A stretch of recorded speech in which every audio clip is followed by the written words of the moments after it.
Chapter 13, Best Show Confidential. In the early 1970s, Miles Davis was sitting on the steps of his Upper West Side apartment building when a fan approached. He was a longtime devotee of Davis, eagerly following him through all of his many genre-defying reinventions. But this fan had reached the end of his rope when Miles transformed his band into a monsoon of electric keyboards, wah-wah-infused trumpets, and low-end funk. He told Miles that he just couldn't get into the new material. Miles responded by replying, "Should I wait for you, motherfucker?" And that's easily the coolest burn of all time. If I had been that guy, I would have just handed Miles my wallet and maybe chopped off a finger out of respect for the scorching I had just received. Now, I'm not comparing myself to Miles Davis, don't get me wrong. For starters, if I was going to cover Cyndi Lauper, I probably would have gone with She Bop instead of Time After Time.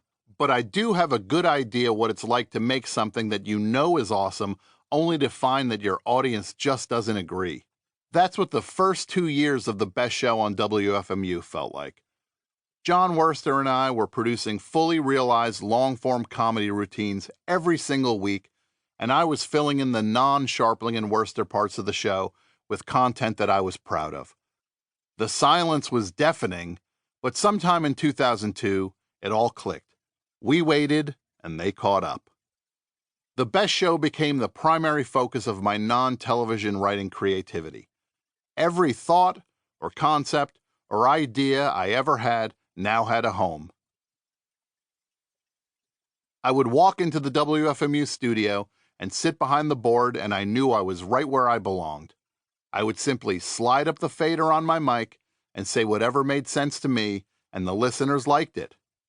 Access to the airwaves was a precious commodity in the pre-podcast era, so I wanted to squeeze everything I could from every minute that I had been granted.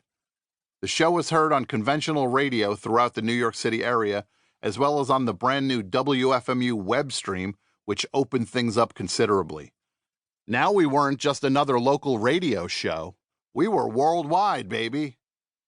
The 180 minutes...